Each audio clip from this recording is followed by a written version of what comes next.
actually got the ball. Yes, good afternoon, Tottenham fans, and happy Monday evening to you all. And this is your time of the week to come on and have your say. First of all, no Jack tonight. He is making the voyage over to Tottenham for the big game at the weekend against Crystal Palace, where I will be meeting up with him on Friday. So you will have me between now and Friday while Jack is over in the UK. He will be over there for the Bodo Glimt game. So if there's anybody out there that wants to meet up with him for the game, make sure you get in contact with him or myself, and I can put you in contact if you want to meet up with him for the game or see what his plans are. And then we will be over there for the Crystal Palace game. So that explains why there's no Jack tonight. But we do have plenty to talk about. A bit on the injury front. Of course, no Lucas Bergvall. It looks like James Maddison's season is over, if reports are to be believed. Suffering knee ligament damage, so it looks like his season is over. So we'll have a little discussion around that. Also, some recent reports linking Man City to maybe a potential bid this summer for James Maddison. Would you be okay to let him go? But Dominic Solanke is expected to be fit ahead of the game. Also, we have the small matter of yesterday's game. I mean, a very underwhelming derby.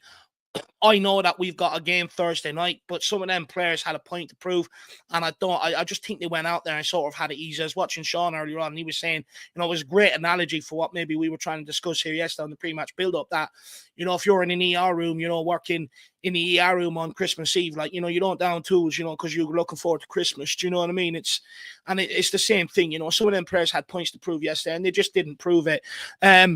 We're going to talk about the players on the periphery. Obviously, we're going to look ahead to Thursday night, where we go out to Bodo Glimt with a 3-1 advantage. Will we see it out? I know a lot of Spurs fans are nervous, especially after Bodo conceding. And also, I think their centre-half came out and said Tottenham's press is no problem. It's very amateurish. Most Danish league teams would be able to play out through it and stuff like that. So maybe adding the spice ahead of this game. So we've got a lot to talk about. Also, Matisse Tal. He's a player that's changing my mind. Again, looked bright yesterday. Is he in contention to start on Thursday? Maybe that's a discussion point. And the fact that him and Odegaard linked up for the goal is starting exciting, duo that people are looking forward to. And we also had the return of Mikey Moore yesterday. So if anyone wants to come on and have their say about that, because I know some people are unhappy that, he hasn't been getting a lot of looking lately. So we have a lot of things to discuss basically heading into the game. If there's anyone who wants to maybe have a discussion on Manor Solomon, I am going to go into that more on Wednesday on the debate show. But if anyone wants to have a discussion around him, whether we should look into maybe giving him pre-season and let him prove his worth, or should we cash in why there is a bounty on his head. But look, so if anybody does want to come on and have to say, all you channel members with the fan show level, the link is up in the community section. Anyone that has a higher one than that as well, the link is up in the community section if you want to come on.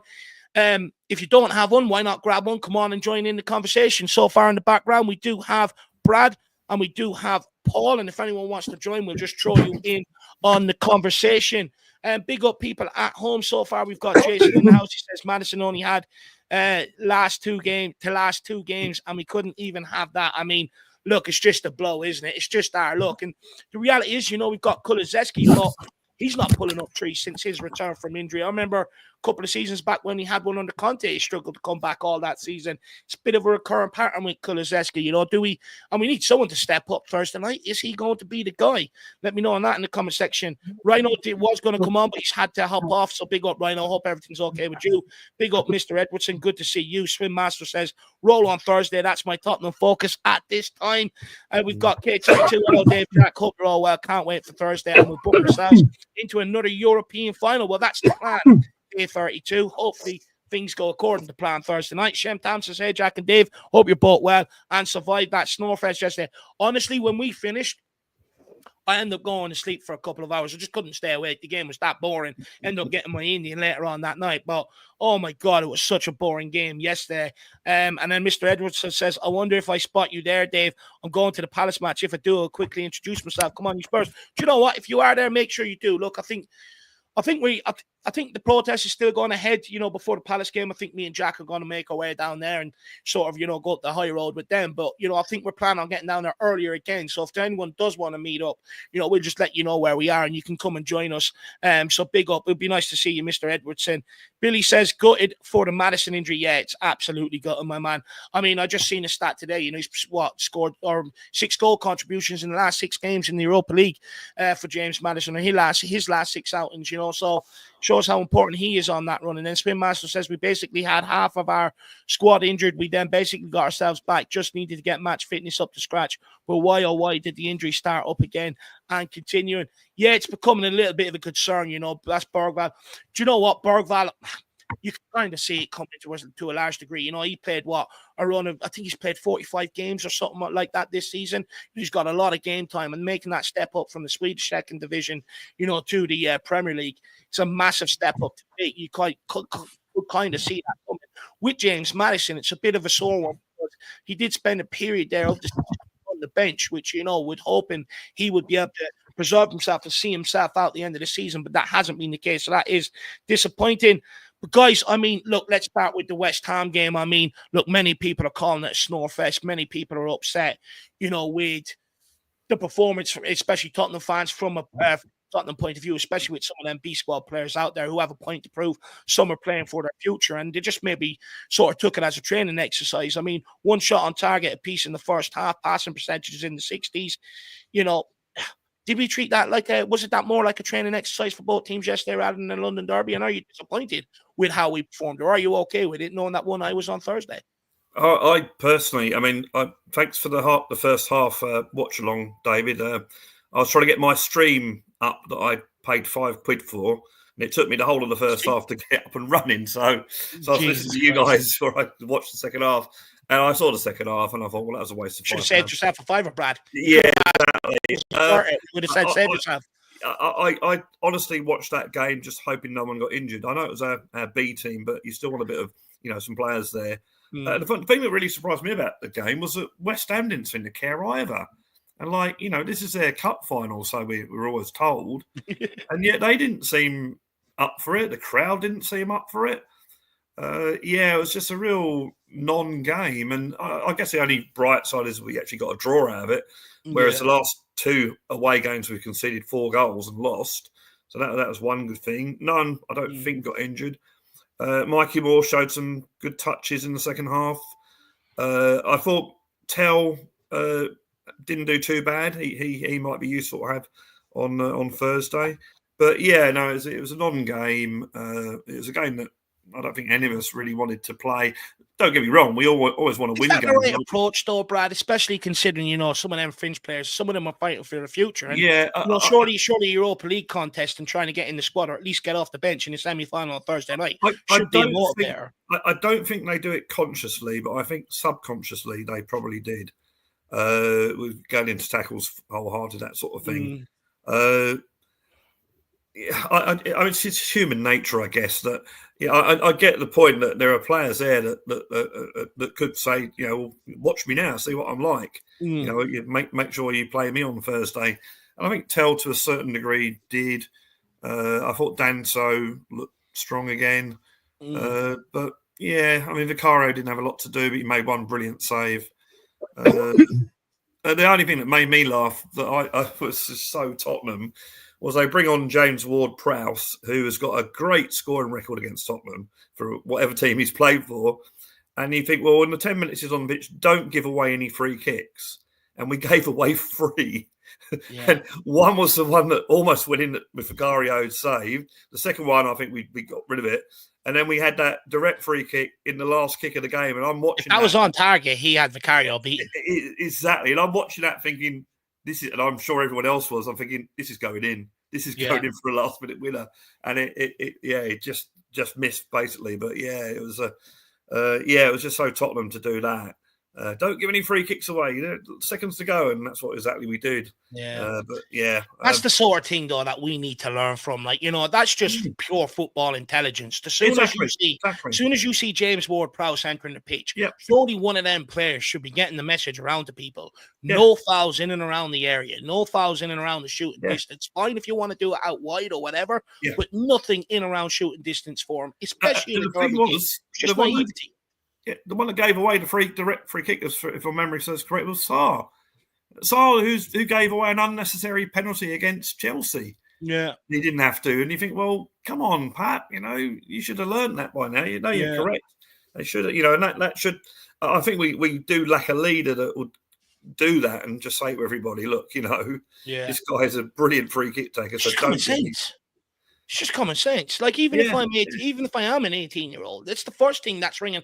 What's Ward-Prowse good at? What's he known for? Free kick. Exactly. You know what I mean? So, okay, let's not do anything stupid. If we're going to commit fouls, commit them further up the pitch. It's just, it's absolutely brain dead. There's no excuse for it. Big up. That first free, I can't remember who gave away the first free kick. It might have been Dancer, actually. But that was like in the perfect. You knew exactly what that ball was going to be. You knew exactly what was going to happen to that free kick. And it almost went in. In fact, I think Bowen got the head on it, didn't he? Yeah. Then I just thought that. I actually, when it was going down, I thought this is going in. And then Vicario, to his credit, made a brilliant save. Yeah. But, well, he made up for the first. I think he should have done better on the first goal. Personally. Oh yeah. Never let a goal in if you're on your near post. He had it covered, and it's like, well, the one place they're gonna, they can score is by through your legs, and that's exactly what happened. Yeah, it was poor from Vicario. It's just make yourself big at the near post, and for such a good shot stopper, I was surprised that bet him. But saying that, Richarlison had a similar chance at the other end and sort of put it across goals rather than actually doing what Bowen done. So, but let's bring Paul in there quickly. Paul, was that performance just a case of keeping legs fresh ahead of Thursday, or is it another sign that our second string players just aren't good enough?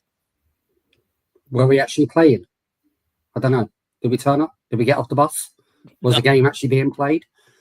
For me, it was just a bore fest from start to finish. I didn't watch the game live. I put it on Spurs Play, and I've never used a fast forward button as much as that. Literally, I was just bored out of my head. It was a game that nobody seemed to be interested in for. Nobody wanted it, which I'm surprised because, as you said, Europa League coming up. Surely they want to be in that starting 11. And this was their chance to say, look, pick me. But the only two standouts for me were Tell and Danzo. The rest, I just think needs to take a good look at themselves, to be honest. There's being cautious and there's just being lazy. And I thought that was a lazy performance. There's being cautious, there's being lazy. And I think they were extremely lazy on Sunday. Yeah. No, considering half of them didn't play on Thursday either. So you think they'd have been a bit more fresh. Yeah, exactly. And this is my problem, if we want to compete on all four fronts, and be taken seriously as a big club, that's where you do need your squad players to be able to step in and do a job. Now, I take the argument 8 changes, maybe a little bit too much, but at the end of the day, these there's too many excuses made for these guys, I think, at Tottenham. You hear, well, how can you expect consistency? They don't play together. Well, they do. They play together in training. If they're selected together, then they'll play as an 11. On what they're trying to do ahead of the game. And if they're not selected, they'll mimic the opposition's 11, and they're still playing together. Ahead of the game. So there's no excuse for it. But for me, I think this is Tottenham's biggest problem. Whenever we seem to make changes or rotate players around, from a Spurs fan's point of view, it's almost like, oh, this guy's just throwing this game away, and it's like, hang on, no, that's not the case. He has to make changes, and this is the squad he thinks that can go out here and do a job today. And if they continuously let you down, then let's stop when it comes round to offering these guys new contract extensions and stuff. Let's stop saying, oh, yeah, he's a decent squad player, because the reality is when it comes to relying on them, we can't. And we've seen this season in, season out. And I take that the squad players this time around are different than before. So, what does it take to motivate these guys? Is it down to the manager? Is it a club issue? I mean, what's the problem here, guys? Let's bring in Eddie as well. For me, it's been like this for years. You hear it every summer in the transfer window. We go, oh, we've got our starting 11, but we need someone to back up this person, back up this person, back up this one. We don't. For me, it's been a recruitment issue for years at Spurs. we're not recruiting the right players for the right positions, for the right managers. It's crazy. I don't know how we find our players and scout them. For me, I don't agree with buying squad players. You should always buy players for the first 11 that are better than what you've already got. Issue? Is that the main issue there? That when we're signing some of these players, like for instance, even the summer when we sign some, it's like, oh yeah, these are for the squad, and it's sort of like, is that the main problem then? Yeah, I think it is, and I think we should be signing players that are better than the 11 we've already got. So, for example, I heard a lot of last season, when we were going for Eze, where's he going to play in our 11? Like he walks into our first 11. Yeah, I hear things like that, and then I'm like, well, and then we go and buy or re-sign Werner, and that I never understood. We need to be buying players that challenge the first 11 that are already there. So then when they come in, yes, they might walk into the first 11, but for them to stay there, that encourages the ones that was our first 11 to get better. That's how you get the squad better. You don't get it by buying 17, 18, 19-year-olds and expecting them to play like 28-year-olds in their prime. It's just not going to happen. So that's, for me, it's always been recruitment. I don't care what manager it's been. They've always done it, whether it's been Poch, whether it was Redknapp, whether it was any of them. Our recruitment has always been, he goes into the squad, never walks like straight into the first 11. Very, very few players we buy walk straight into our current first 11, which is the biggest problem for me. And I'd also add to that, Paul, I also think the fact that, we give players like Ben Davies contract extensions. For instance, it looks like we're going to trigger his contract and give him another year. Why? You look at the last two games, you look at Liverpool game and this game, I'm sorry, but these are games you're relying on this guy, his experience, with the youngsters out there around him. He's making more mistakes than anybody. And I think that also sends out a bad message, that it's okay to be mediocre at Tottenham because you're still going to get rewarded as long as you don't make a fuss or kick up a fuss around the place. I think it sends out a real bad message. But one other problem we also have, though, guys, is when players seem to drop out of the first 11, there's a real lack of motivation or fight within them to really try and get back into that 11, especially when they are presented with opportunities.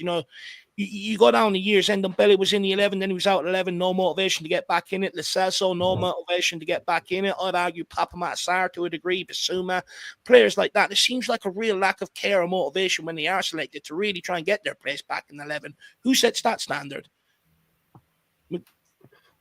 Brad? For me, it's got to come from the players and the leadership team. Yeah, I think players and the leadership. I think, didn't Pochettino say that you sign to train with Tottenham, you don't sign to play for Tottenham? So going back to your point, Paul, about buying first teamers, we've only always bought quantity over quality. I know at some stage you do need quantity, you do need a team, a squad, but then you get to the stage, and I think we were at it probably after Conte got us to the Champions League, where go out and buy quality players, but we don't seem to do that. We seem to spend all our money on 5 or 6 players rather than 2 or 3 players. And not wanting to bring up Liverpool, but you saw what they did with the Coutinho money. They bought 2 absolutely brilliant players, and the rest is history.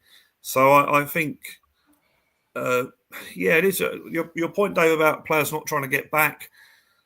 It's an interesting one. Now, I mean, I don't know the psyche of these players, but I think, I guess if you're a player that's been playing really, really well, and suddenly you get dropped, or not dropped, but replaced, like Jed Spence being a good example, I guess you've got to say, well, hang on a minute, you shouldn't have dropped me. I'm going to try and get my place back. But we don't seem to see that a lot. And again, as I said last week, some of the players have got no loyalty to Tottenham Hotspur Football Club. They're just, they're just signing at the moment. So, it's a difficult one. But yesterday's game, I just wanted out of the way. And now we're all looking to Thursday. And, we saw from last Thursday, and the away game in Frankfurt, how good these guys can be if they want to be. So I think... all eyes is on that at the moment.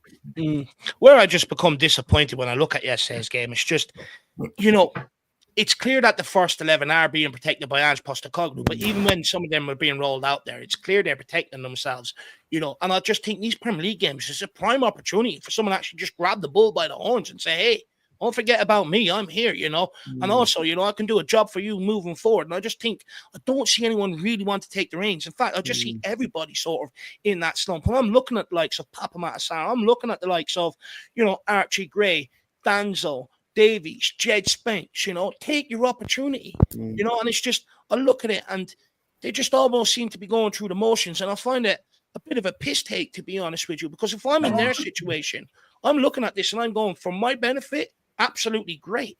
Now it's my time to put my wheels in motion for me to get going, because, you know, even if I put in half good performances, I'm still going to be heads above the rest, and everyone's going to be talking about me, and that'll get me into the team and stuff.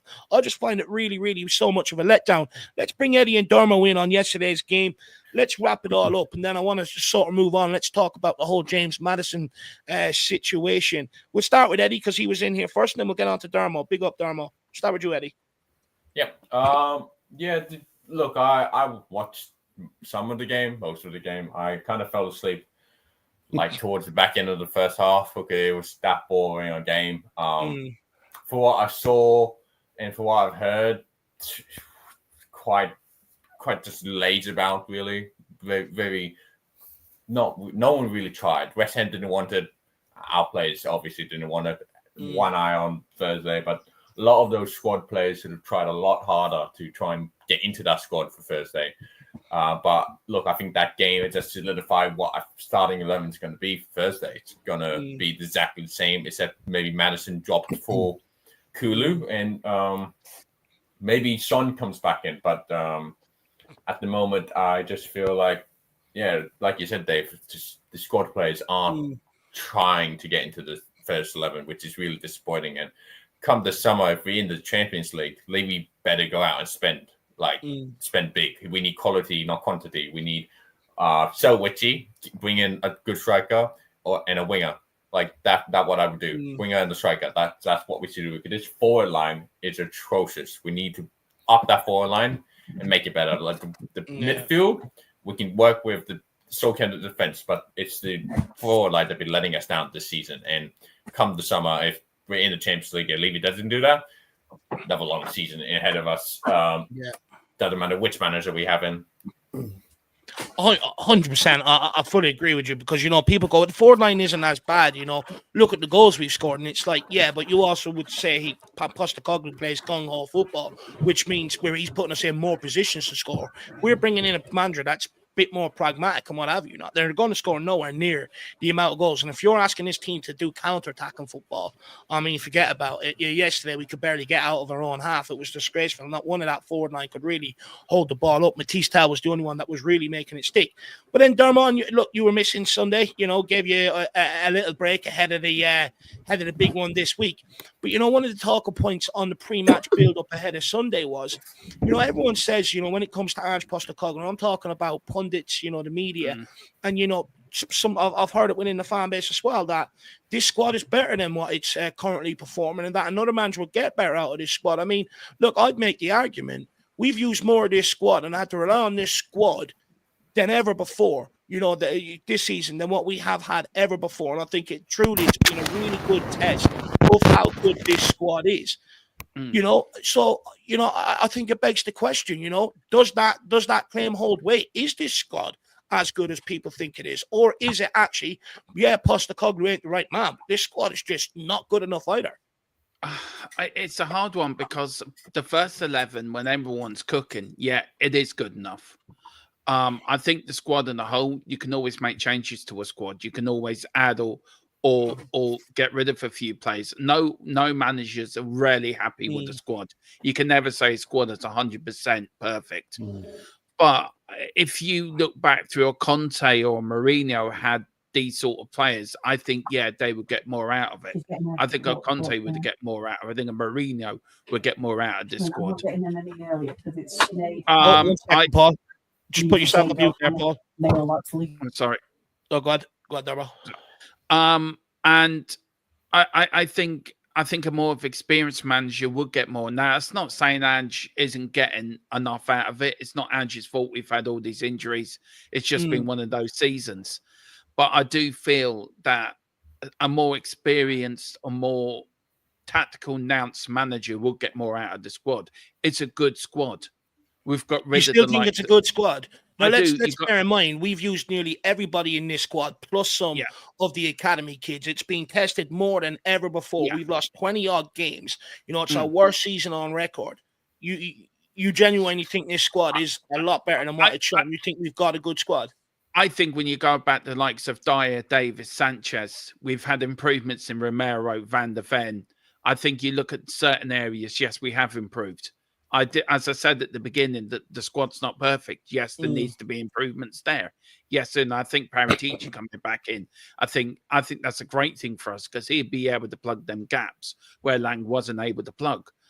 I think, look, as I said before, I think a better manager will get more out of these players. But I think Ange's done well what he's had to been dealt with. And I've said it all the way along, and I keep saying it, and I've said it from the start of the transfer window. He's been managed with one hand tied behind his back. He's not been given the full deck of hands to manage this club properly because they haven't backed him. The transfer windows haven't been good enough. So to get to a chance to get to a European final... Is that not contradictory, though, Dermo, to say that, on one hand, you're saying the squad is good enough and no manager will get better, but then you're also saying you feel sorry for Ange, you think he's navigated it well and stuff like that. Is that not a bit contradictory? No, not really. If you look at the players that we've had when all the major players were out injured, and look how far we've done well in Europe, and we got to a semi-final of the League Cup, by the way. Let's not forget that. I know we get outplayed and beat by Liverpool quite embarrassingly, but we did get to a semi-final. I think, I think Ange's done quite well. And the transfer windows have not helped him. We have not backed him at all in the summer or January. Conte got backed with 2 players, got us top 4 under a Paratici.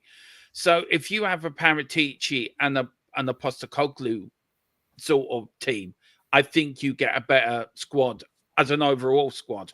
But I think for the squad he has and with the injuries he's had and what he's had to deal with and with transfer windows not backing him up, I think he has done well. Now, that can sound hypocritical. I get that. But I like seeing it from both sides. I think part of the squad is good. It does need, some places need improving. Yes, it does. But on the other hand, if you look how far Ange's done, if you look at cup competitions, semi-finals of the League Cup, semi-finals of a major European trophy as well, the second most important European trophy under the Champions League, that he could be getting to a final. He will be getting to a final. I think he has done well. But there is improvement still to be made. We need to build on this. We need to build on. If it's Ange still in the job, then we help Ange build on it. If it's a new manager, then we, as Eddie says, we've got to back whoever comes in and get better players, ready now players, which I think with Paratici you will get. So, I think some of this squad will come into its own in a few years' time. The likes of Bergvall and the youngsters. I think they will all gel and improve. But I think you add a couple of ready now players into the squad.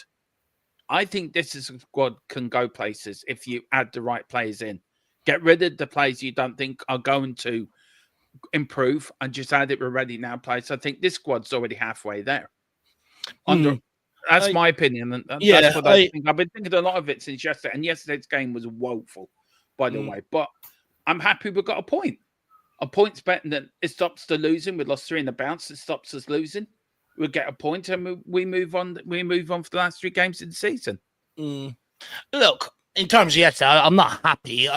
Look, don't get me wrong. I'm okay. We didn't lose. That's nice to put a halt to that. But I'm not happy with what I've seen. But what I would say is look, for me, I think to a degree, Ange Postecoglou was dealt a bit of a raw blow. He's the first one to have to deal without Harry Kane, which has had a knock-on effect to what Son's been able to produce. That didn't help him. I think we replaced the front line with a lot of relegation fodder. That hasn't helped them. And I don't think that the 3 transfer windows last January when he needed help was a shit show. The summer was a shit show, and January just gone as well when he needed help was a shit show. I just don't. I don't think the players we brought in are good enough. I think. Look, I also take into account. I think Ange Postecoglou could have managed it better. I think he could have been braver at times. Instead of running players into the ground, he could have relied a bit more on the likes of Mikey Moore and some of the under 21 players. If that's what you've got to do in a situation like that, I look back at Pochettino at Tottenham. He was brave enough to do it. I look back at Sir Alex Ferguson at Man United. He was brave enough to do it. And I'd argue fortune favours those who brave. So I think Postecoglou hasn't been a bit naive in that regard. But I also think, I think we've got a decent enough first date or whatever to a certain degree. But I genuinely don't think a lot of this squad is good enough. And I'd argue if we went out and brought, in really good players, I think a lot of that starting 11, or at least half of it, would be relegated to being squad players. So, I don't think we've got as good a squad as many people act out like we do. Don't get me wrong. I think you bring in a different manager, I think you might see us jump to about 12th or 11th, but I think we're a long way off challenging from Europe, especially if we're trying to maintain a European campaign, 2 cup competitions in a Premier League. We are a long, long way off it. And I'd argue the warning signs are there that if they don't bring in some quality this summer, we could be in for another long season next season. But let's bring back in Brad and Paul. I mean, guys, where do you stand on what mean on that question there? Is the squad as good as people make it out to be? I think going back to the transfer window, when we obviously needed reinforcements, and it took most of the transfer window before we actually got anyone. So I certainly agree with what Dermot was saying about that. I was just thinking, while she's talking just then, can you imagine the Tottenham, say you had Pochettino's first 11 and our first 11, put them together, and that's the sort of squad that you'd probably have challenging for things. Yeah. So that, obviously there's a bit of an overlap. Son, I think, is the only player that I think is in both squads. If you put our prime first 11 under Pochettino in 2017 that season with the first 11 we got here, that's the sort of squad that you're going to need to actually be challenging for. Any team can challenge for trophies because it's a knockout competition.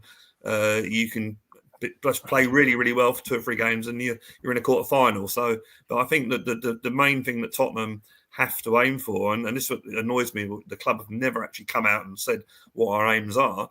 We should be aiming to win the Premiership, to win the Premier League. And you're going to need a squad like the one I just mentioned. So that's how far away we are from that. But it sometimes only takes 2 or 3 quality players coming in that can change things. And I think with the young players, we've got Bergvall and Gray and Mikey Moore, obviously. I think if you have quality players that you bring in, they're going to learn off them as well. Not only is it going to be a benefit that you're not relying on the youngsters, which we have for a lot of this season. Let's face it, our midfield, we've relied on Bergvall. The thing is, though, Brad, right? We keep speaking about these youngsters and praising them, and to a certain degree, some of them have stuck their head up, through tough times. But, the fact that we went down that route and signed a lot of these guys, is that not a massive part of the reason why we are where we are? Well, because we didn't sign quality to go along, or not so much quality, but quality players, ready-made players to go out to play alongside. We're sitting here talking about in a couple of years we're going to be exciting. That's if they all reach their potential, which they're not all going to do. But where we are in the league, we don't have a couple of years. Do you know what I mean? You've got to have the thing about people who mention Alex Ferguson's, team. That's a one-off, really. That was an amazing team that with the kids when they won the title. That doesn't happen every time. That very, very rarely happens. But we will be in trouble because you can't rely on young players, because young players will have off days.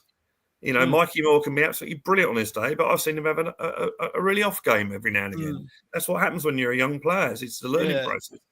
And I think we will be in trouble if this summer. I know we say this every single season that this summer window is the most important window. Well, it isn't to a certain degree because we can't do what we've done this season. Yeah. Let's face it. If we'd done what we did in the second half of the season, in the first half, we'd be relegated. Yeah.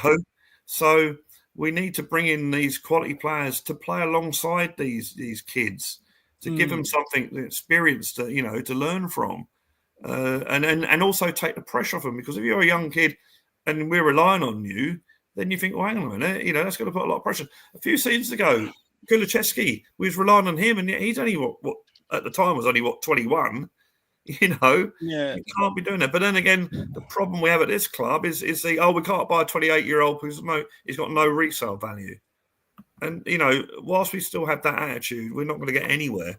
Yeah. And that's why I think I said it last week. I've come to the conclusion now that unless this owners and the board change dramatically, which I don't think they will, that's what we need to happen. We need new owners. We need just someone's got a vision, a football vision. Because I don't think our board or our owners have actually got a football vision. When have you heard it? When have you heard the chairman come out and say, we want to do this with the football club? No, it's all about, we're going to all these streams of revenue, blah, blah, blah, blah. We're going to build a hotel, et cetera, et cetera, et cetera. They've never actually come out. And yet, I said this before, I'm repeating myself here, the Man United guy who admittedly the fans don't like him, came out and said, with this new stadium, our plan is to win the Premier League within 5 years. Now, whether that happens or not is irrelevant. At least he said so. At least the fans and the club. The ambition's there. Yeah, exactly. They know what direction they're going in. I have no idea what direction this football club is going in or what it wants to go in. And to be fair to Postecoglou, I think he has tried to change that attitude at Tottenham. He left the Australian football because he wanted to win the World Cup. Whether that's realistic or not, he wanted that ambition. And the Australian football board said, well, no, we just want to get to the World Cup. So, well, if that's your ambition, I'm out of here, sort of thing. Yeah. It's a sad situation we find ourselves in. Having said that, I've just renewed my season ticket, so sucker for punishment. Sucker for punishment. Well, look, you may as well, because the thing is, things, I've seen it, at clubs where things can change very, very quickly over the course of the summer. Like, say if they do bring in new investment, then you don't have your season ticket. I mean, yeah, exactly, and that's the one thing. That's my fear that the one that when I do actually not renew it is the one season that suddenly it all changes and we suddenly become. The Manchester City / Liverpool of the Premier League. Yeah. So look, fair play to you on that one. We'll take this from AK Shakes quickly, and then we'll get Paul's thoughts on wrap up that conversation. And we'll move on to another topic, unless Eddie wants to add something else. But he says, Dave, to be fair, you were upset he kept subbing Maddison off. He clearly needed it. Agree. No, I don't agree. I think, when I was upset, Maddison didn't have injuries. He wasn't carrying anything, just because he's got injured in the game, when he went down during the match, but don't that's probably come from all the tackles that he's been taking. But when you're chasing a game and you keep subbing Maddison off, I mean, then what was the point of buying him? This is the thing. We brought him to be that player. If you're chasing a game and you need a goal, if anyone's going to produce that ball, it's going to be him, despite the problems I have with him. It's going to be him. So you don't take him off. That's just bad management, in my opinion. Especially when he's leaving some of the other players on who aren't performing. It's just I just think so. I think it's bad management. I think it's the wrong decisions when you're chasing a game. Look. And the thing is, I think your argument is, well, he needed to take him off, because look at him now, he's injured. Well, he took him off and he still got injured. So what was he protecting him from? Do you know what I mean on that one, AK Shakes? But let me know. Retort to me in the comments, my man.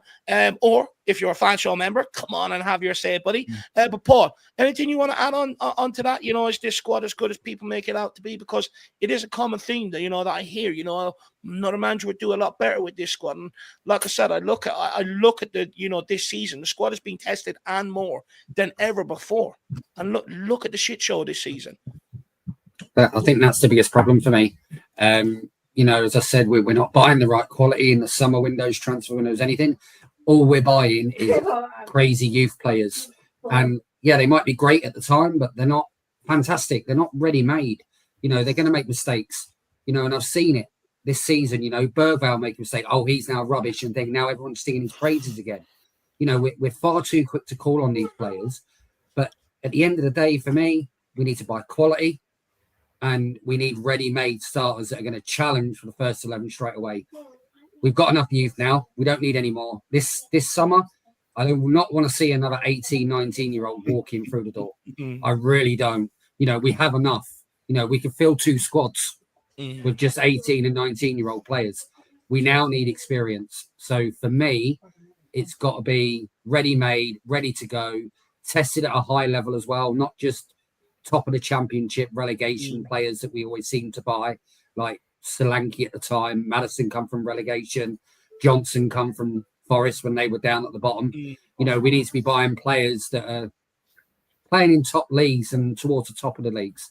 We've got to stop saving 10 million here and there just so we get these players, when we could spend 10 million more, give them 50 grand more in wages, and we've got a better player. Yeah. And for the resale value, I think Brad mentioned the resale value. But again, when was the last time we sold a player for profit apart from Harry Kane? But are we in the market for resale value now? Like, is that not the old strategy so that we could build the stadium, build the training complex and everything else? We were told we were building that to match the wages of big clubs around Europe so we could hang on to our stars, so that we could go out and, bring in great players to Tottenham Hotspur. So are we actually at the point where we should we even be worried about resale value? We shouldn't be at that point, right? That's why we built all the infrastructure, though. Can you imagine if Harry Kane had played his whole career at Bayern Munich and he's 31, 32 now and he's scoring all the goals? Can you imagine Tottenham making a bid for him? We wouldn't, because it's like he's too old in the Tottenham board's opinion. So no, you can't. The idea of a football team is to win football games, to win trophies. That's the idea of a football club. It's not to make profit. Obviously profit helps, but that's not the ultimate aim of a football club or any sport for that matter. So yeah, I think for me, if you win a trophy, that sells more shirts, that sells more gaming revenue, that sells everything else. So for the extra 10 million of buying that player and paying a little bit more, surely then that would push us on. We might win some silverware, therefore everything goes up, everything sells more. If we'd have spent an extra 5 million and bought Bruno Fernandes the season we were in for him, we probably would have made the Champions League that season. So and as you say, that's for the extra 5 million, you're getting more money back. And, for an investment company, you think, do they not see that? It's like there's a lot, Brad, like of if could have done it. Do you know what I mean? There's if we did this, if we did that, could we have done this? It doesn't make a difference. We are where we are. We can't keep looking back and think, oh, we could have paid 5 million more for Grealish, or we could have paid 5 million more for Bruno Fernandes. We can't change that. It's one of them. If it could have, should have. And we've got to look to the future now. We've got to look at what we got now. We've got to look. We know that is Levy's plan, or whoever come in, he gives a directive. This is what I want you to do in this transfer window. And it's down to that director of football, either it's Lang, Paratici, Hitchin, wherever. He's got to follow that, wherever the directive is. I think with the Paratici head-led transfer thing is he will get you ready now players, the 21, 22, 23 that are ready now. I don't think you would get you won't get like a Lang transfer, but we can keep looking back and saying we should have done this, we shouldn't have done that. We can't change that. We can't change it. I think it's important. Change the attitude. Yeah. I think it's important to highlight it if you're trying to, like, if you're putting pressure on the club, these are the things you have to highlight to be able to put the message out there to people that we need to change this, you know what I mean? To get people down to the protest. I get what you're saying, in terms of transfers, right? There's no point sitting there moaning about, going forward, we do have to change it. But, it is important to highlight so that you can help get people, understanding what the issues and stuff like that, and help get people down, behind protests and stuff like that. But look, speaking of the summer, we're led to believe that we have to sell before we can buy. So, I mean, what players at Tottenham do we think are on the chopping block this summer then, guys? I'll go first. I think it's probably Richie. I think Richie is probably within or around the chopping block. Wouldn't shock me if he does stay, though. But it's probably Basuma. It's definitely on the chopping block, I would say. I think these games he's playing, I think are more for market value, push up his market value. If he wins a trophy with us, especially playing an integral part of the squad that wins it, his market value is going to go through the roof, and we're going to be able to get quite a lot of money for him. Sarr might be on the chopping block. I won't lie. I could see Sarr being sold this summer if a new manager comes in. And Romero is probably the biggest one and the biggest elephant in the room, that he's probably on the chopping block. I don't want him to go personally. I've listened to what a lot of people have said about Romero, saying, he just doesn't want to be here. His heart's not in it. But like David said, throughout this whole Romero saga, if we want to win and want to have quality, we got to keep our quality players and keep our world-class players. So we can't just sell Romero because he wants to go. we have to prove to him and give him our strategy and go, this is what we're going to do. These are the players we're going to bring in. We just want a trophy. Stick around. We're going to win more. And we bring in players to prove it. That's what we should be doing, especially if we win the Europa League this season. But look, if we sell Ramel, I don't think the club's going to reinvest it well. I'm not worried about the centre-back position as well, because we got a lot of youngsters, a lot of talented youngsters who can fill in. We got Denso, we got Vukovic, Dorrington, Phillips. We got a lot of people in those centre-backs positions, so I'm not worried about it. But I'm just worried about the club not putting the money to the right place, in my personal opinion, because we were after Gahey at the end of January, which I thought was a wild shout. I don't think we need Gahey. I think Gahey's a good defender, but I don't think we need him. He's just blocking out more pathway for our youngsters. So in all reality, if they sell Ramel, go buy a striker, go buy a winger. Don't bring in another centre back. That's not what we need. I think Solomon could be another 15, 20 million for him. This is what I'm concerned about heading into this summer, gentlemen, is that, you're seeing rumours linked to Romero, right? Another one to Maddison. There's been a few linked to Porro, which are our better players, the players that we should be keeping. Yeah, okay, they haven't been perfect, but players that you should be keeping and building around. And I'm just worried that, fans are going to get into realms. Well, look, that's 70 million, that's 60 million. Let's take it. We can rebuild. And it's like, I think we're going to make another mistake where we took like 100 odd million for Harry Kane. We've made it worse. We probably take, sell our best players, take 100 odd million and then make it worse yet again, where you're just left with a complete, mixed match. There's no real plan behind it and stuff like that. And that's my biggest concern, that fans would be willing to cash in on our better players, and that's my biggest concern. I mean, I like your point, Brad. Like, is there riffraff around the squad where we can raise these funds rather than actually having to cash in on the better players? Because if we cash in on them better players, it's only going to get worse. Well, but Basuma, Solomon, Richarlison, they're free players there. I mean, I guess with Solomon, it's going to be the new. If we have a new manager, whether he rates them or not, but.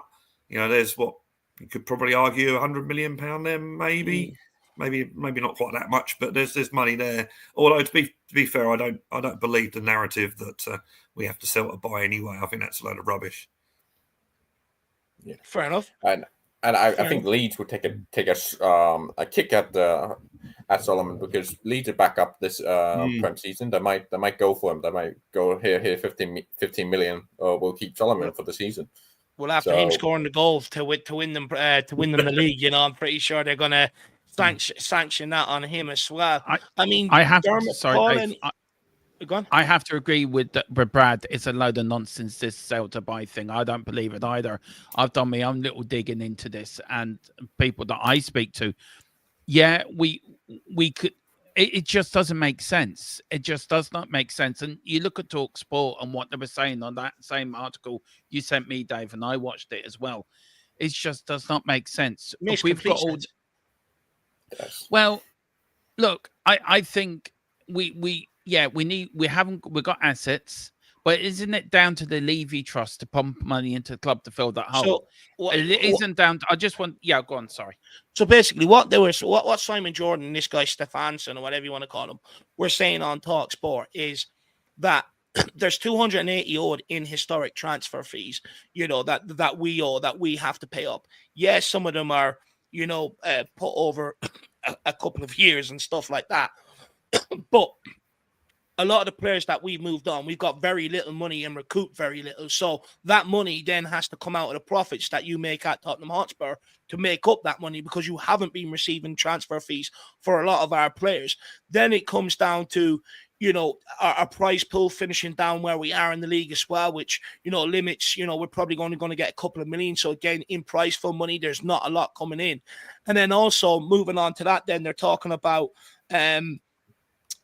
basically, they're saying that there's no cash flow this summer. And then if we want to generate that cash flow, that either has to come through selling some of your players off so that you can operate in the market, or you're looking at Daniel Levy and Joe Lewis's trust fund to put the cash up front. Now, when you look at Daniel Levy, apparently this is what Simon Jordan was saying. And I do believe Simon Jordan on this, because there's a lot of things he has said about Daniel Levy and stuff and information that he gives on TalkSport that he's never really too far from the mark. He's saying, yes, Daniel Levy's a very rich man, but all his money is tied up in ventures and projects and investments and stuff like that. So he doesn't have the cash to put in. Then you're looking at the Joe Lewis Trust Fund.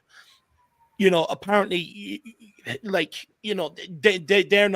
don't want to put the money in either. So then, that's where you're looking at the external investment.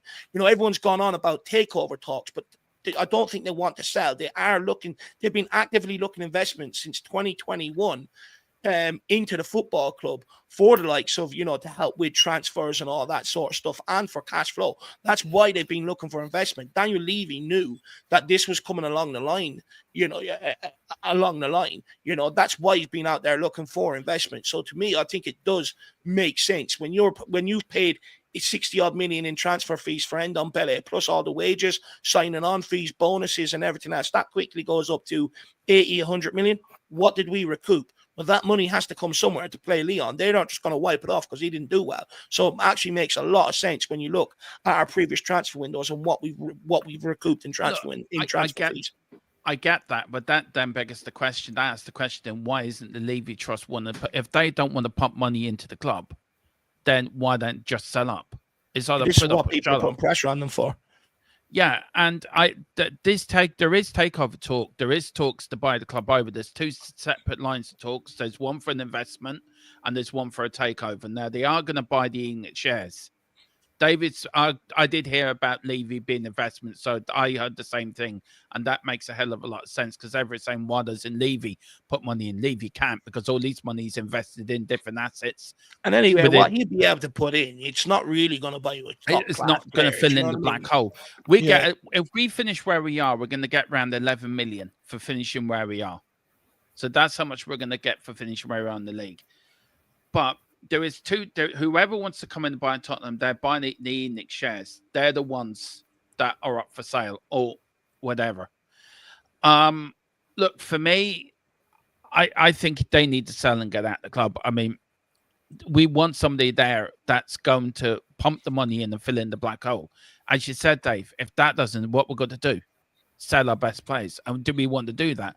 No, we did that under Harry Kane. We didn't get very far, did we? And we're still paying the price of that.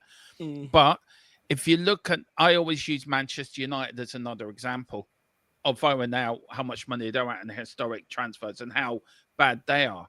I'm no big bankrupt.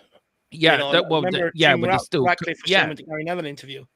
Yeah, look, I'm no big fan of Daniel Levy, but I think business side he's done us brilliantly. He really has. The only thing is he hasn't had the investment, somebody there to help him push the football inside on to the football inside on. No, I can remember us nearly going bankrupt on the Scholar, and I never want to go back there again. I mean, watching your news, I mean, Brad, you probably remember this, probably Paul as well, that 6 o'clock or 10 o'clock news, has Tottenham been bought yet? They were very close to going out of business at the time. Because of bad management. We almost got bought by Robert Maxwell, didn't we? Oh, I remember that. Thank God that didn't happen. But look, I think it's time for the ENIT part of the group for Joe Lewis Trust to sell up and just say, right, there's your offer. We're going to offer you this much of money. Just take it. Because it's the reason. Just quickly, the reason why I don't believe the takeover talks, I think from potential and people that might want to buy into Tottenham, I think they do want to take over the club. But with Enoch and Daniel Levy, they're property men. They still have a lot of stuff they need to build, which they can maximize, prime real estate in London, plus whatever else they can add on and stuff like that. The amount of developments they're going on, they are not going anywhere anytime soon. They have no intention of selling, and that's why I do think people do need to get down and put the pressure on these guys, because if anything, at least if they fucking change their ways, to a degree, half the job is done if they change the ways. If they don't, then you just got to keep going after them. But honestly, I don't believe the takeover stuff because they're probably for what I'm hearing, it's a Man United task takeover. So they're only buying over the football side of the club. They're not buying the business side. So the business side will be separate. They're buying over the football club side of the club. So that's what I'm hearing at the moment. That they're going to buy the shares out for the football side. So it'll be a Man United style takeover. It's interesting. Will be there as an advisory. but it will be the football side that take over. So you are well, right. they're taking over the whole club, which means if they're buying Tottenham, they have to build the hotel. It was a part of the agreement when they got planning permission to build that stadium. So that's all coming with buying the football club. Yeah, I think it's going to be interesting to see what happens with this Paratici thing, because you could quite conceivably have Paratici coming in, Ange, Lang, and Munn, who I don't think I've ever seen him do an interview going out of the club. No. And I think Paratici, from what I've read, is probably the only one that actually Levy sort of listens to, if you get what I'm saying. And Paratici has said it in print that sometimes you have to pay over the odds to get the players you want. So, if that happens, hopefully, we might have some different situation in the summer. But, we say this every year, don't we? And nothing actually happens. So, yeah. Paul, do you want to come in and we'll get Eddie in as well, and then we'll kick on? I want to talk about James Maddison and, can Kulusevski fill that void, and then we'll talk about the Bodo game. Before we go, David, I really need to go because I'm looking at the clock. No problem, Brad. I've got to download some stuff on my work laptop, and I'm sort of worried that might take a long time. You're over this week, aren't you? Or next week for the game? So yeah, I'm over Friday. Yeah, I'll send you a message. I've got your WhatsApp. I've got Jack's WhatsApp. Yeah. So I'll send you a message. We can sort of arrange something, whether it's at the ground or before. Jack's the game. over there for the Bodo Glimt game. So if you want to meet up with him, throw him a text, Brad. Yeah, I'll let him know because I'm booked into my local pub, but he's quite welcome to come down. I mean, it's not really central London, but I will do it actually. But as far as the Bodo's, just quickly on the Bodo game, I think we're going to go. I think we're going to get to the final. I think we've got the to use a cricket analogy, we've got the runs on the board. We got the stuff there. They've got to beat us by 3 goals to knock us out, and I can see us scoring there. So I'm pretty confident. And then I've got to try and work out one, whether I can get a ticket, and 2, how I can actually get there. So nice things to worry about. But, well, look, if we do make it there and anyone wants to help me out, that can offer me a ticket, that'll be absolutely brilliant because I am going to try and get out to Bilbao if we do get there. So, might see you out there, Brad. All right, yeah, it would be great. I'd love to do that. So, see you later, everybody, and come on, you Spurs. See you, Brad. See you soon. I'm going to jump off too, Dave, because I've had a few drinks and I feel like it's getting to me now a little bit. So I'm starting not to make a lot of sense. I didn't know I was going to a family barbecue today, so it just came out of the blue. That's what we're doing. Nice. It's a lovely day here in Wexford. So nice. You're dead. Yeah, right. I've had a few drinks. I don't normally drink, so I'm probably getting the practice for going over to England next Friday. That's what I'm doing. Yeah, I'll leave that to you and Jack. I'll have my glass of Coke. Look, I'm very quickly on Bodo as well. I'm looking. Hopefully, I'm on the pre-match on Thursday, Dave. So I'll join you for that. But I think we're going to whip, and we're already in the final. Spurs on the way to Bilbao. I'm going to lift that trophy and bring the glory days back to Tottenham Hotspur. Well, if we win, we'll be rejoicing in the airport, very early Friday morning, Darren. Well, I will be having a drink. And Mr. Brady's up there as well at the same time at the airport as well when we're there Friday. So I'll meet up. We can meet up with him. Nice. Oh, yeah, you're in your posh area. Nice. Yeah. Well, not posh. You got it for 15 quid, so I'm going to try it out. The lounge, the airport lounge. You should do a video where you're in there, Dave. You should do a blog where you're in there, actually. No, I don't want to, I don't want everyone looking at me, that's embarrassing. Anyway, Dermo, I'll let you go, my man. Speak again soon. Yeah, speak to you later. Take care. Come on, you Spurs. I mean, Paul, Eddie, and you want to come in on any of that stuff about the ownership that we were talking about there before we move on, talk about Maddison, and then we'll talk about Bodo, and then we'll call it an evening. To be honest, for me, it looks like it's more of a whole complete shake-up at the top. When I heard about that new CEO coming in, I thought, is this Levy stepping back from Football Matters in EG? Have we not seen this before, though, Paul? The amount of people that we brought in at board level restructuring, and we're led to believe that everyone that comes in is taking Daniel Levy further away from the football side, but still getting worse. Yeah, but I believe this time, because this guy's come from Arsenal, as much as we hate to say it, he's got experience in this sort of level of how to actually run the football side of things and get the big transfers over the line. So with him coming in, maybe that's in that sort of line, and especially with Paratici underneath him, maybe this is the start of the whole, shake up from the top. We all knew it needed change at the top. And if Levy wants to step away from the football side completely and concentrate on these hotels and stuff like that, great, go for it. but then leave the footballing matters to the CEO and Paratici. And I think we're in a good position in the sense of, because they're both good friends of Daniel Levy as well. So hopefully they can talk in his ear and go, we need to do this. You can't just give us 50 million. You want this, this, and this. You need to up your expectations a little bit and dip in your pocket a little bit more. So fingers crossed. It means that big shake up at the top, which hopefully filters down throughout the club, through the medical staff, through the physios, through everybody literally from top to bottom. And that's why I think this summer will be a really interesting one. I really do hope that they review the whole sports science, the medical team and everybody else, because that's one thing that does need to be fixed. We can sit here and blame all the injuries on a manager. It's just nonsense. You go back to the season before that under Conte, there's a large period where he was moaning because all he had was a bench full of academy kids because of injuries and stuff like that. It's a clear problem. That's not just one manager.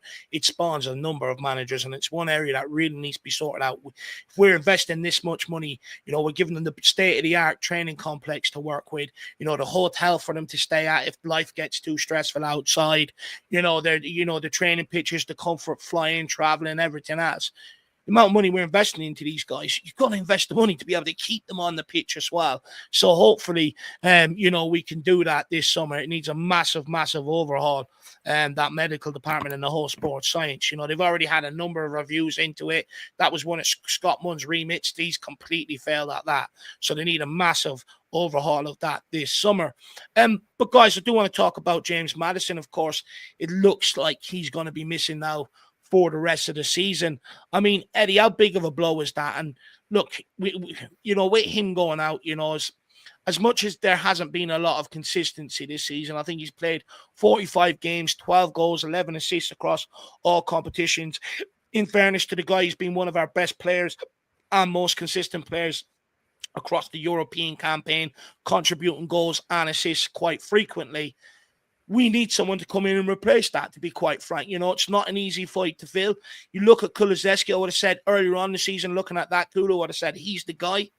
But since he's come back from injury, a lot of people are bringing him back into question. Do you think we're seeing Kulusevski, what we've seen of Kulusevski so far at Tottenham, have we seen him at his best, or do you think there's scope for him to become a much better player? Because for me, if he really wants to kick on and become world class, you're talking about decision making needs to improve, consistent output, in terms of, it can't just be sporadic or purple patches. It's got to be consistent over the course of the season.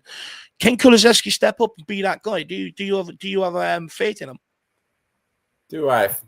Not at the moment, unfortunately. I just don't have faith in him because of the lack of match sharpness and the fact that he's very much recovering from this injury that's kept him out for months. I think this injury has really got into him, got into his confidence and got into his abilities, and stopping him from really showing what we know is the best of Kulusevski. And look, to answer, have you seen the best at Kulu in the Spurs shirt?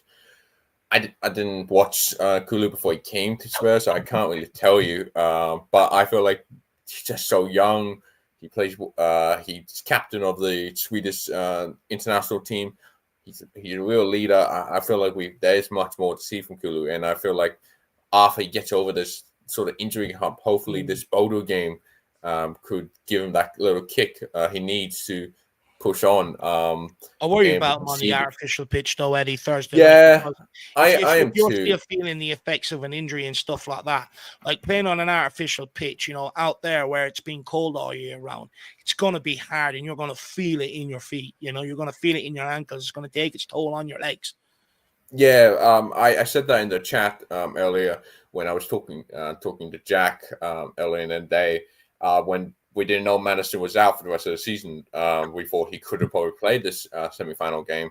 And I said to Jack, I don't know if we want to risk playing Maddison this game because of the injury. Like playing artificial turf with injuries, it's hard. And it's very easy. We hear it all the time. It can cause injuries and can cause them to get worse. So look, Kulu, I don't know. It's hey, it's close to his home country, so he should be used to the cold. Yeah, for sure. Opinion. But I feel like he will play this Bodo game. Will we see the best out of him? Time will tell, but I hope we do, because we need him in this game, because apart from maybe the occasional sort of Bentancur run and Bentancur creativity, we don't really have that sort of creative midfield in that role at the moment, because Ainge is probably going to go Bissouma Bentancur again, and we just don't have anyone creative in there. So Kulu needs to step up this game, and so that forward line, because we need to score at least one goal for me to be comfortable in my seat and not be screaming for. We need to score first. Yeah, score first too. Yeah. Honestly, do you know what I was in terms of the Bodo game? I mean, do you know I was sitting there thinking about this last night, lads? It's absolutely mad, because we go in there with a 3-1. We're still like, oh, you know what? But if we went in there and we were at a deficit, we'd still be nervous. It really doesn't matter what Tottenham do. We just really need to get over this second leg. And I agree with you, Eddie. What we can't do is concede early. I think they are going to try and go at us nice and early, shock us, try and use the momentum of the crowd, maybe us, trying to get comfortable with the pitch. Because, look, who put the comment in here? Someone says, the pitch shouldn't matter. Mehul Devrani. But you look at the problem we had out at Tamworth. I go back to the game we had against young boys from Switzerland back in 2010, 2011. We were 3-0 down at half-time. It takes these players a while to get up to speed on these artificial pitches, because they're, in reality, even when they're training on grass pitches, because they're playing on grass pitches. So when a couple of days on the Astro at Tottenham be completely different than the Astro out there. Not all Astros aren't the same and stuff like that. There's different ways, different types of material and everything else. So I think it will make a massive difference. And I just think for the first 15, 20 minutes, we really need to batten down the hatches and just survive the early onslaught. I think we have to score first. I'm hoping, because look, when it comes to Kulusevski, he's rusty. His decision-making is quite poor. Some of the he's got himself in good positions recently, but there's been no end product off the back of it. And look, this guy, it's not the first time he struggled to come back from an injury. Like I said, under Conte, he also struggled to come back from a hamstring injury. And we didn't really see the best of Kudu from there on out. And I'm worried that that's maybe a pattern that he really is it like mental? Is it physical that he really sort of struggles to get back up to full fitness after an injury? That is a little bit of a concern. But to be honest with you, with a 3-1 lead, I'm hoping that, if he doesn't provide the creativity, we don't need it anyway. I'm hoping surely we can see that out. I mean, Paul, what's your thoughts ahead of Thursday night, my man? You excited? Yeah, very excited for that game. For me, it's got to be, and I hear all these about, Bodo Glimt scored 2 and they always score 2 or 3 at home. And I look at our Europa League record and I think there's one game out of 13 that we haven't scored. So I can't see us going out there and not scoring. And everyone you just brought it up, the Tamworth pitch. I'm not being funny, but that was our second string, effectively, that was on that pitch to start with. Let me get up the lineup. You keep speaking. I'm gonna get the lineup, but you keep going. And when they brought on the players like Kulu, Madders, and stuff like that for extra time, funny enough, we scored pretty quick. So, fair. To me, I don't think the pitch is going to be as big a problem as what we think it's going to be. I do think we're going to have to shut up shop for 10 minutes at the start of the game, to keep them out, get settled, get the team settled and stuff like that. I can't see us doing to them what we did to them at home. I can't see us hitting them in 40-odd seconds. It would be nice if we did, but I can't see that happening. But I can see us getting through it. For the Tamworth game, Paul, I've just brought up the lineup, right? So Porro played right back. He's going to play Thursday night. Archie Gray potentially will come off the bench. He played that day. Bissouma, he played. Maddison played. Papa Matasar played. Johnson played. All these players, bar Maddison, of course, because he's injured. You got 5 or 6 players there that played against Tamworth that will play Thursday night. Yeah, but how many of them come on as subs? No, they all started. Johnson started, Sarr started, Bissouma started, Maddison started, Gray started, Porro started.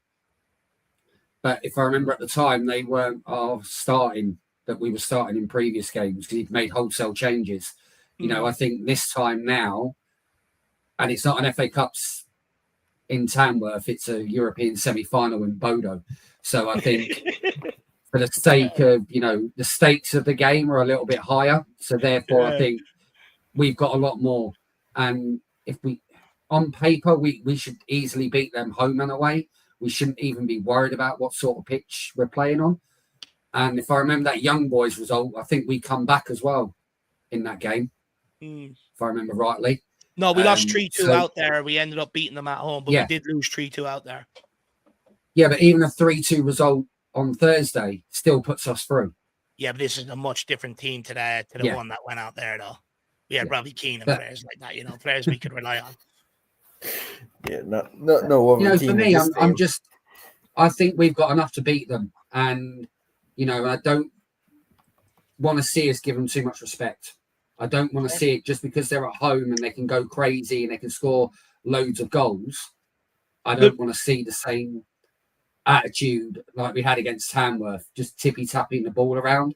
I want to see them play and go for it and actually give them a game of football and not just think, oh, it's Tamworth, we don't want to get held on the break.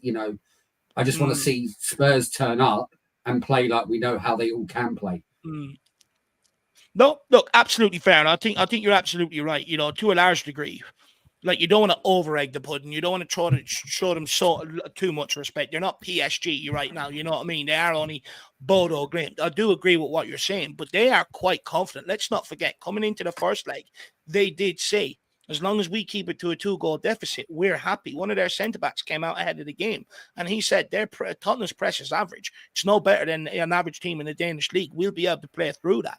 They are very, very confident. And when I've gone back and I've looked at their home games out there this season, because no point going away looking at the away ones, it's the home games that I want to look at. They create a lot of chances.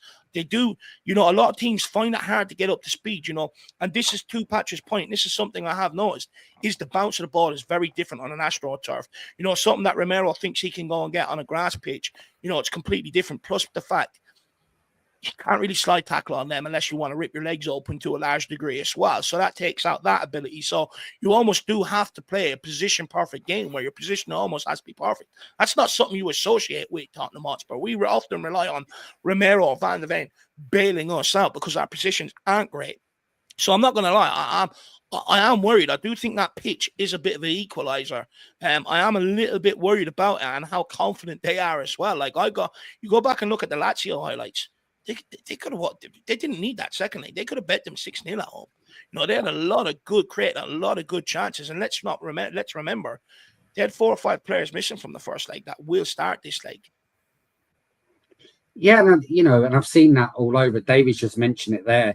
I'm not saying there won't be a problem, but I'm also saying that for us, we scored in 12 out of 13 games, whether it be home or away. So we're bound to get at least 1, maybe 2. That means they have to score 4 or 5, to actually beat us. And as a top club as we think we are, we shouldn't be doing that. A 2-goal lead should be plenty enough to go away to Bodo. And if we did what we did against Frankfurt, shut up shop. He did change it in the end. He did go defensive. He did move it to a back 3. So for me, if we can go to Frankfurt and hold on to a 1-0 lead, then I can't see why we can't just go to Bodo and do the same. If we can shut up shop, then we can do it there as well. So this is the interesting, because with Frankfurt it was more about the atmosphere. With this one, there's so many factors. You've got the artificial pitch. You got the fact that it's out in the Arctic Circle. It's a difficult climate. A lot of these players will not be used to it. We've got a lot of players that, predominantly come from warm weather countries. So they're not going to be used to that environment. And it's not an easy environment to get used to if it's bitterly cold. Sometimes you can sort of freeze up, or you just can't get going sometimes in that sort of weather. Then you're also taking into account, the size of the dressing room is going to be absolutely tiny. All these teams do unsettle these players. Tamworth game is prime example. We should have smacked them up with the team that we started out there. We should have had that over within the first half. That was on a grass pitch. We would have had them dominated and over with. But all them factors, you've got to take them into account. They do play a massive part. And when they stack up like that, it almost does stack it in the underdog's favor. And then when you look at a lot of Tottenham's away records this year, we won away in Frankfurt, but we lost out away to AZ Alkmaar. We lost away to Galatasaray. We were shit away to Rangers. The away form hasn't been great, all the way across this season. And I'm not taking them lightly. You know, I'm not taking them lightly. I love your confidence, Paul. Don't get me wrong. I wish I was as confident as you are. You know, but I actually admire it. But I just look at all them factors, and I've seen the scalps they've taken over there this year and in years gone by. It's been bigger and better than us gone out there that they've managed to turn over. And in fact, it actually all comes down to that guy, the Norwegian Air Force pilot. He came into the club in 2018. And basically what he done is he changed all the mindset. Don't worry about winning and losing. Don't talk about points. It's performance related. If you focus on your performance, everything else will follow. And that method has served them very, very well. They've gone from not winning a trophy to winning 4 or 5 out of the Denmark League plus cups and taking massive scalps across Europe, which is unheard of from any team from Scandinavia, to be quite frank. So, you know, that's why I'm a little bit nervous. I just don't, it's their confidence, but that's the problem. You know, we've lost that NS Mora away from home, AZ Alkmaar away from home, Vitesse Arnhem away from home, Zagreb away from home.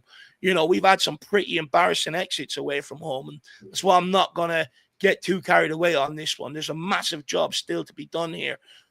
Guys, you know, Eddie, anything you want to come in on that? What side are you sitting on? You sitting on Paul's side? You sitting on my side? And also, do you back your boy Ange? Because look, you would have had more experience than anyone with Ange Postecoglou. Do you back your boy to be able to navigate this sort of game? Because to be fair, no one gave us hope going away to Frankfurt. We scored the goal and he navigated it. He made the right substitutions. You know, asked him to play more pragmatic and stuff like that. Can your boy do it again? Oh, do I? This is where Shawnee Mannix probably pops up in the chat, but let us know. Yeah. Going, no, he can't. No, look, I'm in the middle of it. I'm in the middle. I take your points into account, Dave. This is a different environment than what we have ever experienced. I've also taken to the point that of what Paul said, that yes, we have the better players, we should be doing it. But this is the fourth time Ainge has gone up against this team and manager. I think he finally has his number, so I am going to back Ainge to get us over the line and get us to the final, because I think we saw from the first leg in Bodo at home, we saw his tactics and his how he was going against them. That centre back coming out press was average. Well, we didn't want really want the rest out there 2-0, Eddie, and they only need. Yeah, they did, but that was a four-way Celtic team. This is with Spurs, totally different. Like I said, I think Ainge finally has his number. But them Celtic players would be more used to them conditions, because Scotland, where is a cold place and stuff like that, they'd be more used to them conditions, and even they couldn't handle it out there.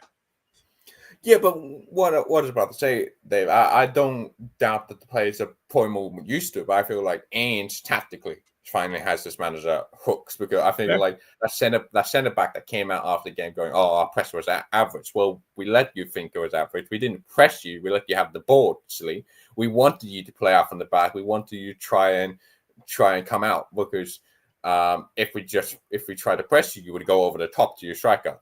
Ainge didn't do that. He let them have the ball, let the fullbacks. And the moment the fullbacks got the ball, then the press was on. Then we were pressing them, and that centre backs it made me laugh. I'm like, calm down, buddy. You play in the Norwegian league. Who do you think you are? Like, we are going to not go up there and destroy them, but we are going to go up there and play well. I think Ainge will go with similar tactics that he went for at home. Similar team, like I said. Kulu is probably going to be the only change, I would say. Maybe Son up for grabs, but I feel like you think Richarlison would play back out on the left again? I think Richie will start. I feel like that way Richie came off against West Ham to give Richie a rest. He also got more minutes into his legs, and I feel like he is going to play. I feel it's pretty much going to be the exact same team as Kulusevski, and I feel like we do have enough in the tank to get us over the line. But like we've been saying in the stream today, we need to score first. If we don't score first, buckle up, ladies and gents. It's going to be a long game. You know what? As well, we can't afford to do is go into extra time and penalties out there. They take us the distance, they will do us. Mark my words. I think if they take us into the realms, they will do us out there. We've got to try and get this done within that 90-minute period. And I would argue a goal first calms everyone down a bit, and it probably puts a bit of a dagger in Bodo Glimt. If they get the first goal, the momentum is on their side. And with that crowd as well, with all the conditions, you probably fancy them to go on and get the second at some point. What we can't do, what we've done, it seems to be a recent thing, is where we can, bar West Ham, is where we concede early. We can't afford to concede inside the first 10, 15 minutes. If we are going to concede, it's got to be at like 85, 89 minutes. It cannot be within the first few minutes of the game. Paul, are you there? Oh, go on, Eddie. I was just trying to say, I don't know about if it takes it all the way to penalties, Dave, because we saw with Lazio the penalties were horrendous, like absolutely horrendous against Lazio. Lazio should have knocked them out if Lazio could have, done better with their penalties. So look, if they take us all the way, I'll be confident going into the penalty. I feel like we have better finishers, better penalty takers, and we should beat them in penalties, even if we go all the way, Dave. Fair enough. Well, look, let's see where the chat sits. Simon Coley says, cautiously optimistic, pitch conditions, etc. will be a leveler. Score first, vital to Camus. Absolutely spot on. I couldn't agree more there. We've got Orgel says, boys, they got their 3 starters back. Big home field advantage with the turf. If we don't score, we are fully poached. Who else? King Huddle says, we play in very cold conditions in England.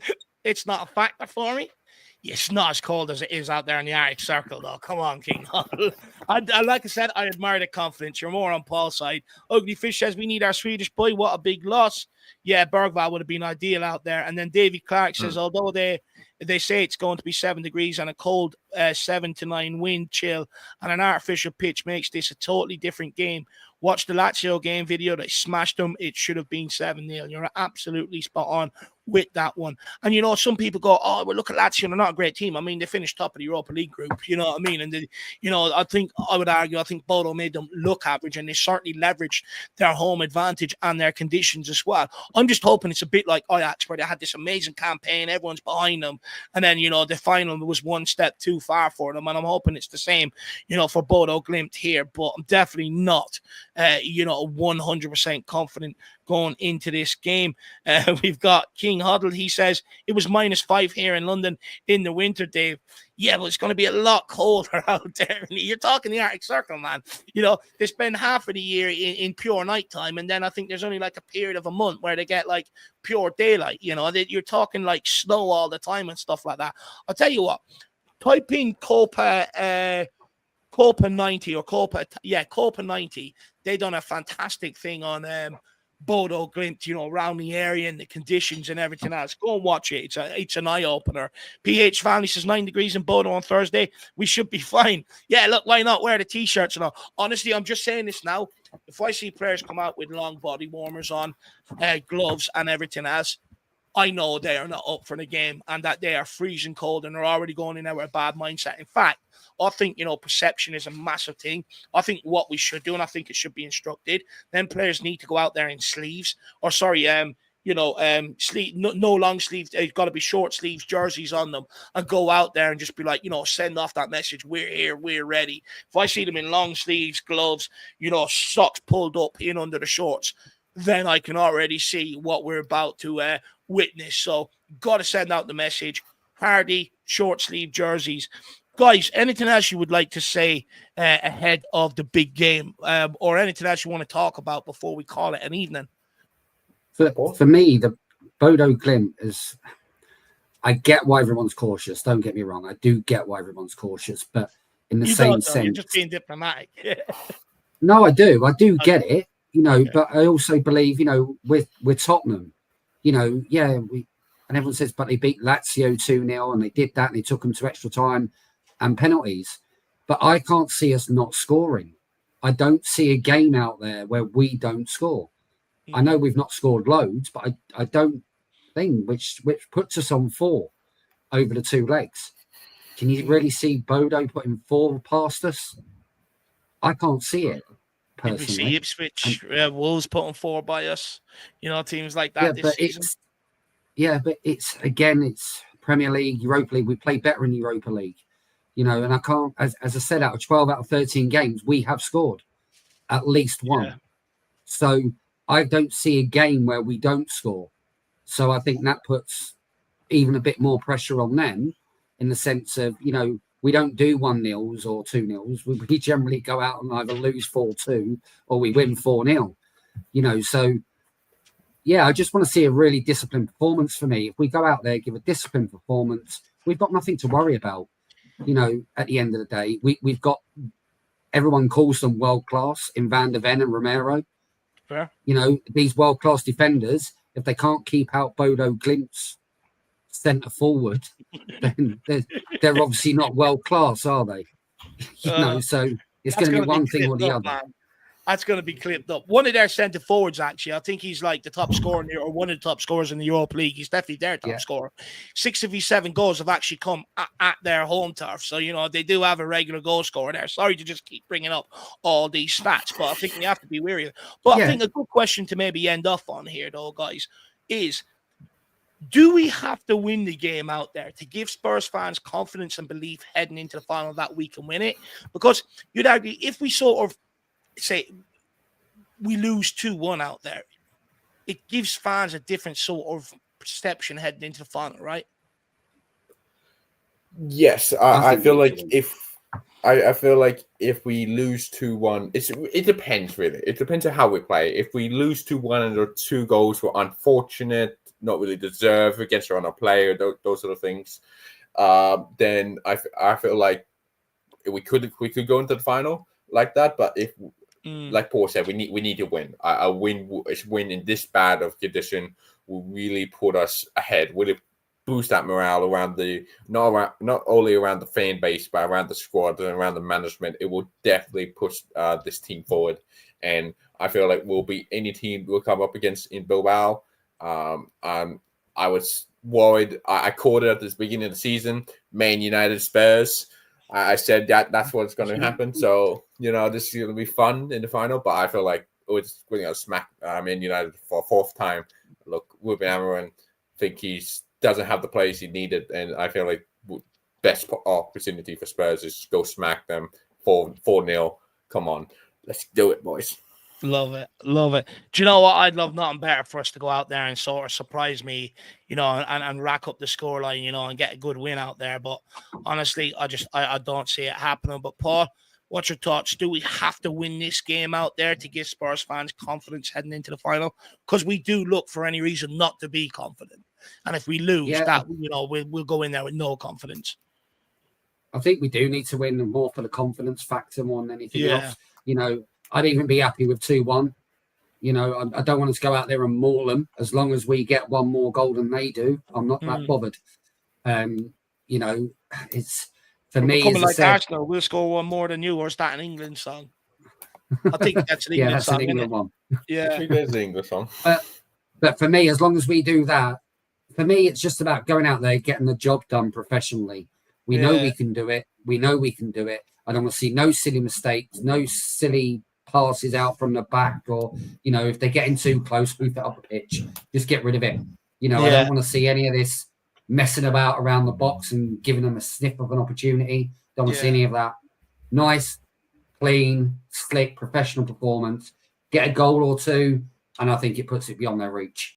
In all honesty, and I think I just want to see a professional performance. I don't want to see no amazing 5-6-0 drubbing. That'd be nice if we did, but a nice professional, clean, split performance gets it over the line, gets us to the final. At the end of the day, we do go in there with an advantage. We are 2-0 up at the start. So, if we go in with that attitude, get 1 more, that puts us 3-0 up, I think it puts the game beyond their reach. I'm just wondering will it help us if we, because in years gone by when we've gone out to these away games, we do play counter-attacking, pragmatic. I just wonder, with the way we play under Ange Postecoglou, will it actually almost help us a bit more in this away game? That's a question to maybe, ask in the pre-match build-up. It's actually a good one. I'm a genius. Anyway, but look, when it comes to the game at the weekend, I think, or on Thursday, I think you made a very good point, Paul. And this is why I think you probably will go with Solanke and Richarlison. They're going to press us like fuck out there for the first 15, 20 minutes. They're going to be on it. They're going to be like little whippets pressing us. We just need, I don't want to see us play out from the back into the midfield and stuff. We just need to go along out towards Richarlison, Solanke in that direction, get one of them to hold it up and get us up the football pitch and play your football from there. Be sensible. be smart. I absolutely agree with you there. Almost go back to what England's known for. Stick the big men up front and fucking pump it on top of them. Do you know what I mean? And get people up behind it there. You know, that's what we need to do. But guys, I think we're going to call it an evening there. I want to say a massive thank you to, you know, all of you fans that wanted to come on and have your say tonight. You yourself, Paul, Eddie, Brad, Dermot, and then I'm not missing anyone. I don't think I am. Ryan did want to come on, but, you know, he had to go off or something like that. So, but I want to say a massive thank you to you guys. This is what this is here for. We're going to do this now every Monday, you know, an hour and a half, 2 hours. You know, whoever wants to come on and join in the conversations, you're more than welcome. The link will always be up in the community section. But I want to say a massive thank you to you guys at home that's tuned in this evening. What's coming up on the channel tomorrow? Actually, I'm on Last Word on Spurs at 6:30 tomorrow. So if you want to catch me, I'll be on there. I think I'm also on Sean Butler's at 1 o'clock in the afternoon tomorrow. And then Wednesday, you'll have your members preview out there. Then we'll also get the debate show done. And then after that, I will be over on Big Up watching PSG finish off Arsenal. So make sure you come and join me for that. And then Thursday, the big pre-match build-up and the watch-along. So guys, it's a fucking big week. As nervous as I am, I'm absolutely excited. I'm pumped. And at the end of the day, anything is possible. I would actually rather go out there with the underdog mentality and come away with everything than go out there and be over arrogant and come away with nothing. But guys, we'll see you back here, you know, over the next couple of days for more build-up to the big game. Stay safe. And as always, come on, you Spurs. Come on, you Spurs, boys. We're on the way to Bilbao.